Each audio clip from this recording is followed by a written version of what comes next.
Podcast Papo Feminista. O podcast pras mina.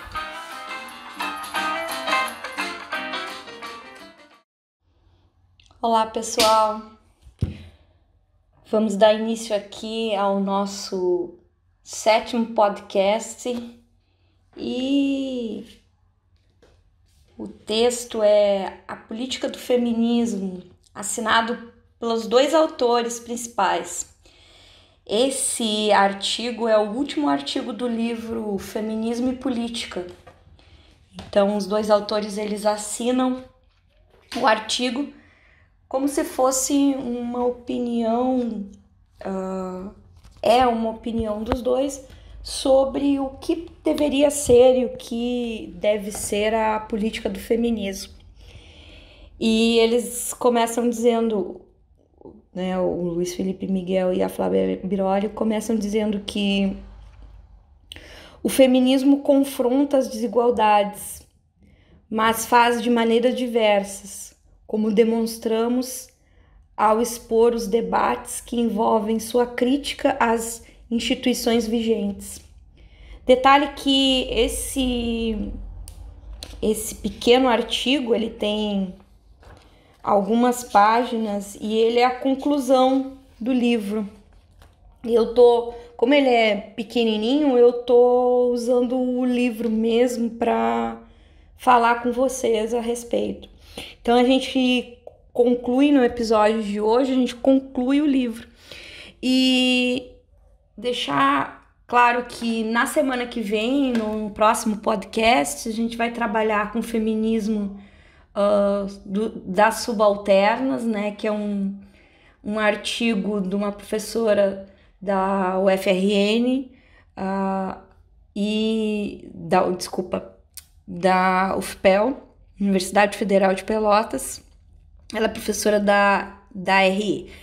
E a gente vai falar sobre feminismo decolonial e falar sobre esses outros temas nesses 2 últimos encontros que nos faltam aqui no podcast Papo Feminista.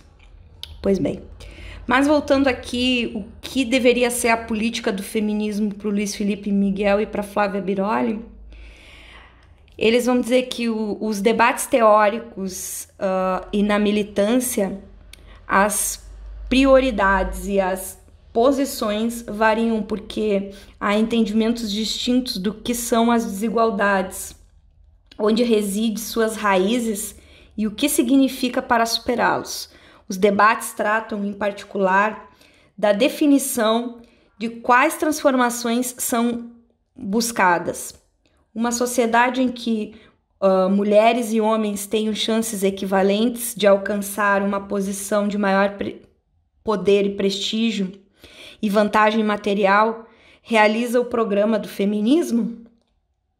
Então, isso é o feminismo?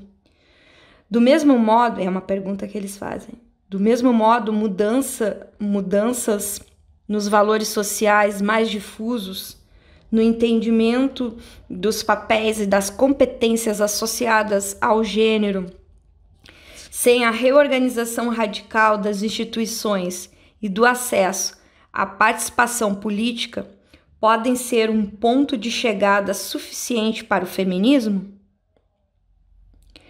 E a última pergunta que eles fazem é: ou seu programa é mais ambicioso e exige que se mude as maneiras de distribuir o poder, de estabelecer hierarquias de prestígio e de repartir as riquezas.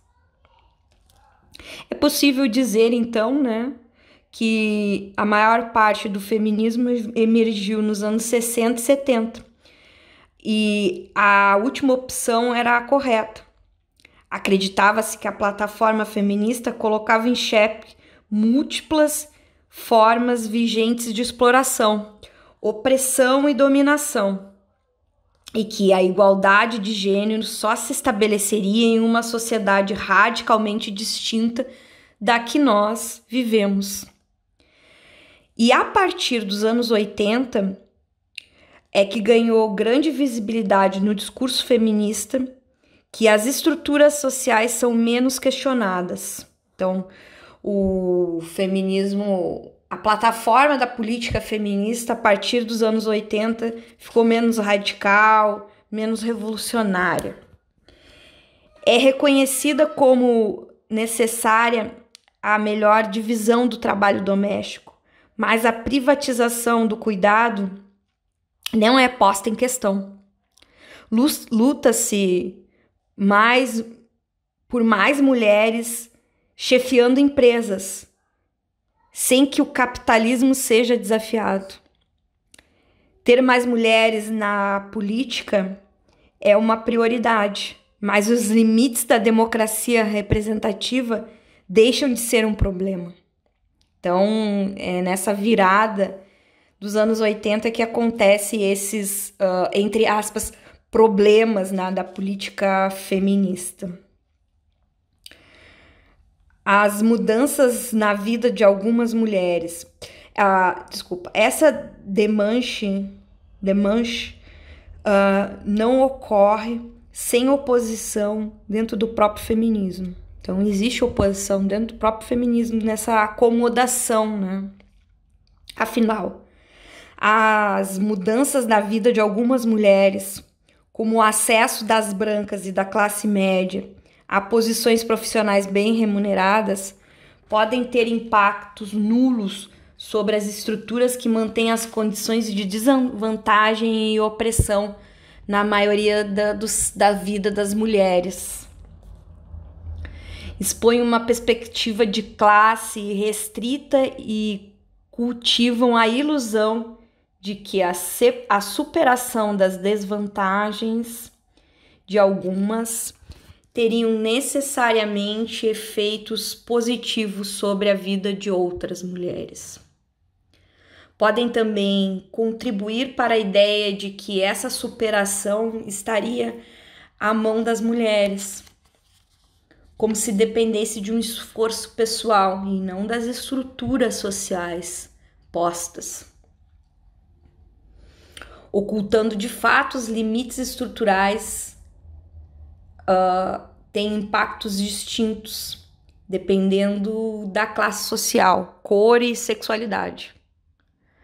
O fato é que o sucesso profissional de algumas mulheres não impede que a maioria continue em condições nas quais a pobreza, a vulnerabilidade, a violência, a dupla jornada de trabalho, demarcada por recursos e oportunidades escassas, são a realidade. E eu tava refletindo muito sobre isso, né? Que ida para casa, né? O trabalho remoto, essa coisa toda do home office, nós mulheres que somos mães ficamos extremamente sobrecarregadas, porque nós também temos que dar conta da educação dos nossos filhos, que também estão afastados das escolas, ao mesmo tempo que precisamos ter o contato com vocês, né? As obrigações profissionais, elas ficaram mais agravadas, precisamos aprender tecnologias, formas de comunicação diferentes, precisamos fazer leituras, precisamos fazer estudos, precisamos dar conta de nossas pesquisas e muitas das vezes ficamos sobrecarregadas, sentimos impotentes e incompetentes muitas das vezes. E não conseguimos nem dar conta das nossas obrigações familiares de mãe com nossos filhos e nem das profissionais, porque a interação face a face com outros colegas nos ensina, a gente consegue aprender, mas a interação à distância, ela é muito complexa. Então, uma reflexão. Nós, com esse home office, nós não estamos mais nem com uma dupla jornada de trabalho, estamos com uma tripla jornada de trabalho. E Isso recai a nós, mulheres, os companheiros, os colegas, os homens, professores. Muitas vezes eles têm por prioridade a dedicação única e exclusiva à sua profissão. Muitos fazem, aqui aspas e ironicamente, a ajuda às mulheres com as questões domésticas. Mas quando dizem estou ajudando, estão se eximindo da obrigação. Não é mais obrigatório. Bom, vamos em frente. É só uma reflexão, né? Para uma organização não governamental como a Calist, voltada a expandir oportunidades para as mulheres no mundo do negócio, o avanço do feminismo se mede pela porcentagem das grandes corporações presididas por mulheres, por pessoas do sexo feminino, de acordo com o levantamento que fazem anualmente. Mas cabe perguntar se a disponibilidade de creche para as mães trabalhadoras não seria para uma quantidade majoritária de mulheres, um indicador mais poderoso? E eu, com certeza, afirmo sim, seria. Mas uma creche de qualidade, com aula todos os dias, não como aqui em Nova Parnamirim, que volta e meia o professor falta, não tem substituto, o atendimento da creche pública que eu tenho meu filho matriculado, é assim, é essa dinâmica. Da mesma maneira, ainda está por demonstrar que mais deputadas no parlamento garante por si só maior atenção às necessidades, aos interesses das mulheres pobres e sem capital político. A existência de mecanismos de tomada de decisão política mais participativos, mais próximos da vida cotidiana, provavelmente influiria bem mais na possibilidade de que elas fossem ouvidas do que a presença de muitas parlamentares eleitas, quase todas oriundas da posição de elite. E isso é muito verdade, porque eu iniciei meus estudos de gênero pesquisando a participação das mulheres no orçamento participativo de Porto Alegre, e elas eram grande maioria, então elas estavam ali. Os mecanismos de participação cidadã na democracia participativa, eles impactam muito mais a vida das mulheres do que a própria presença de mulheres no parlamento. Fica claro que as prioridades dependem das diferentes posições sociais e que se o feminismo não abraça um projeto amplo de transformação social, ele tende a reproduzir em seu seio esses enfrentamentos. A confrontação radical das desigualdades de gênero é uma forma que considere igualmente as diferentes posições das mulheres. Parece implicar a confrontação de outras formas de desigualdade, como as de raça e classe.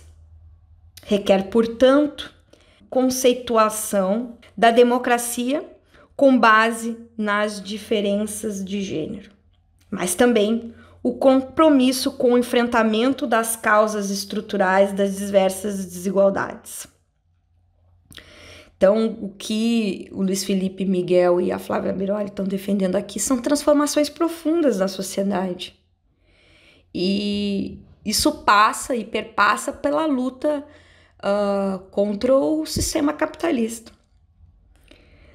Não é preciso diluir as especificidades das formas de opressão existente em dada sociedade, mas reconhecer que o foco no indivíduo ou nos ganhos restritos de um grupo, como as mulheres brancas de classe média e profissionalizadas, podem ofuscar as causas estruturais das desvantagens de muitos indivíduos e grupos em posição subalterna. Por isso que vai surgir nos anos 80 e anos 90, o feminismo subalterno.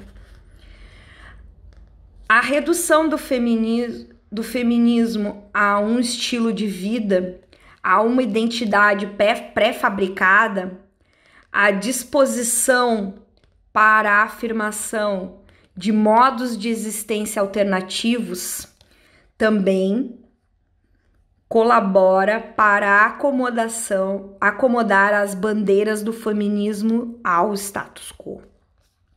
Com isso, ele perde justamente seu potencial político de enfrentamento das opressões e dominações.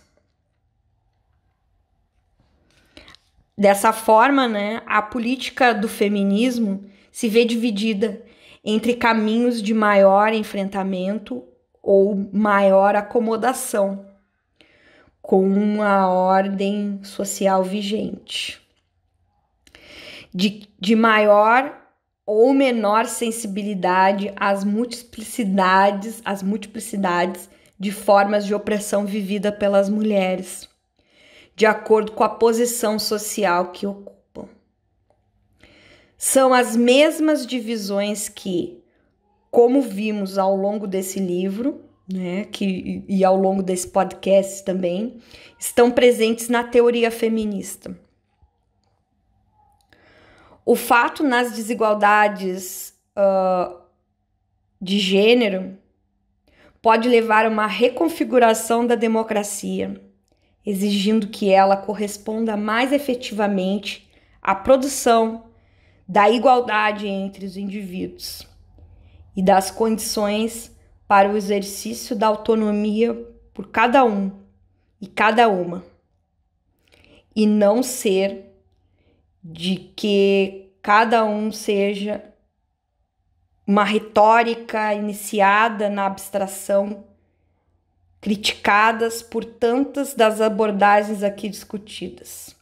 Seria preciso, sem abandonar as especificidades das desigualdades de gênero, enfrentar as assimetrias de recursos e poder baseado em outras clivagens, que é o que a gente vai falar agora, que a gente está saindo do livro e vai entrar nas teorias decoloniais, né? Subalternas e decoloniais. A valorização das diferenças, que é o ponto fundamental nos desafios colocados pela teoria e a militância feminista, correspondem à exigência de normas que garantam o respeito e mesmo espaço de recurso para as afirmações das identidades dos indivíduos.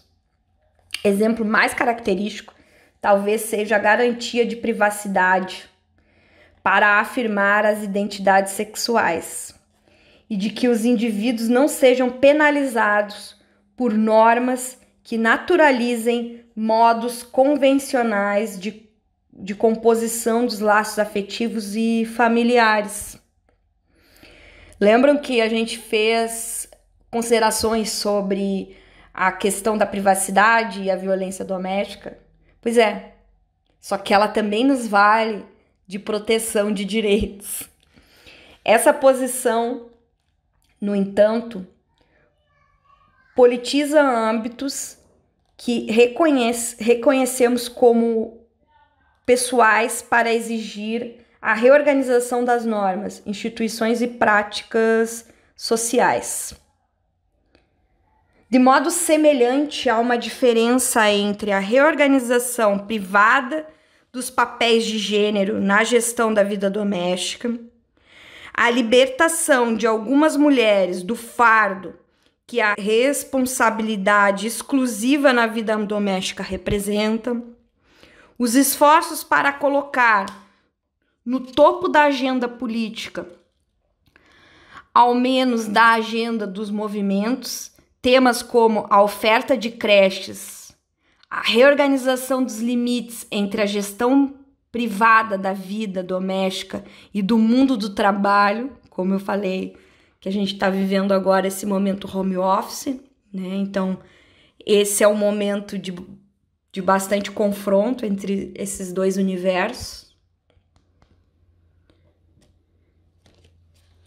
O outro lado dessa questão é a rendição dos limites da política nas malhas do Estado.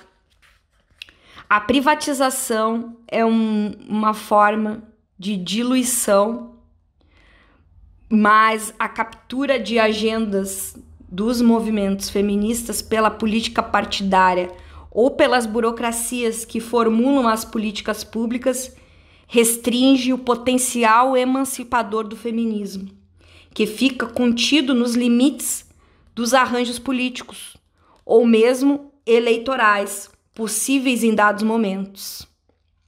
A crítica e o engajamento requer, é claro, estratégias para fazer avançar a agenda feminista. Mas um ponto fundamental é transformar essa agenda em prioridade, em vez de relegá-la a uma meta secundária, em cálculos nos quais a eficácia política significa, na prática, aceitar que ela fique em segundo plano. Não é fácil, porém, resolver uma plataforma política, os dilemas que a teoria política feminista faz aflorar. A afirmação de que uma matriz de desigualdade, seja ela de gênero, classe, raça ou qualquer outra, está na raiz de todas as formas de dominação, faz silenciar as experiências de muitos grupos e representa uma simplificação que hoje é dificilmente sustentada. O feminismo contribuiu para mostrar isso, contribuiu para mostrar também os diferentes padrões de dominação, discriminação, que não estão apenas sobrepostos, mas se entrelaçam e produzem padrões novos, específicos. Tudo isso faz com que um projeto de mudança social que seja sensível às multiplicidades dessas vivências não tenha nada de óbvio. E realmente, todos os debates a gente não encontra nada de óbvio nesses elementos. A gente não encontra respostas prontas. São configurações de elementos em si.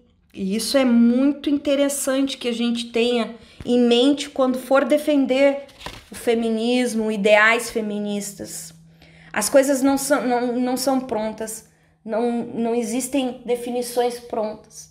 É necessário que analisamos todos os lados dessa construção.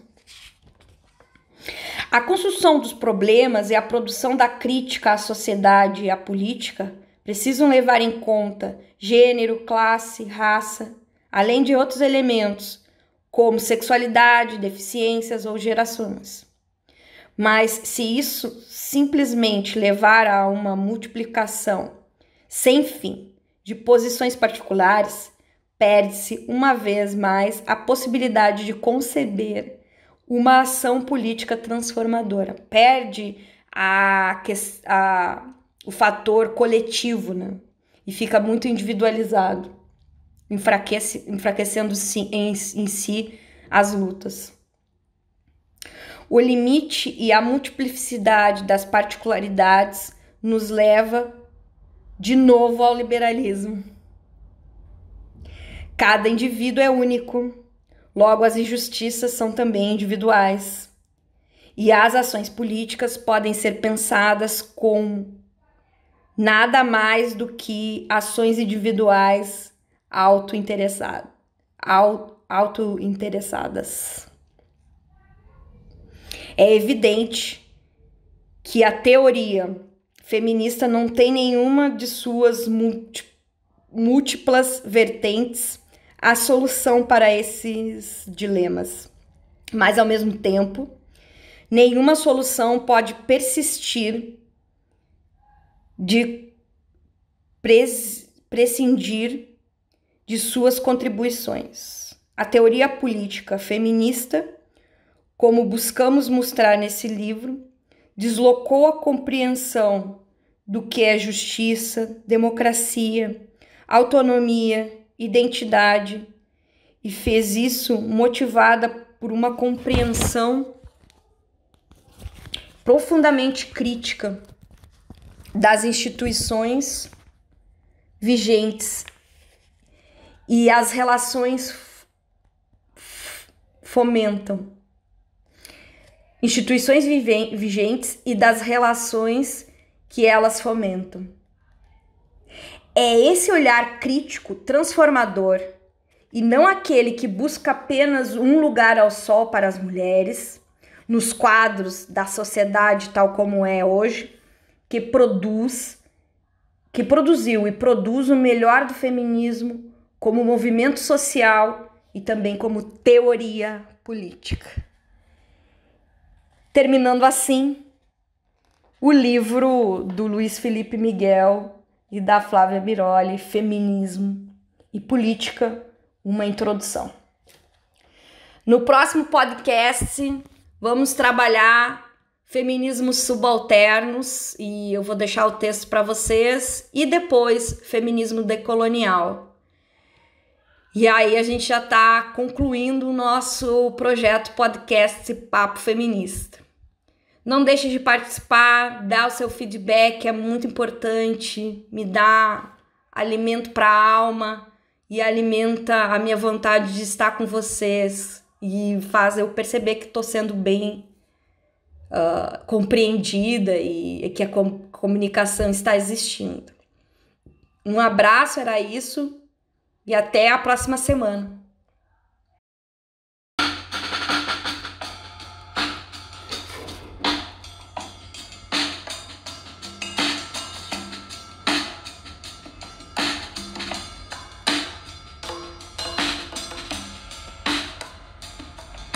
O papo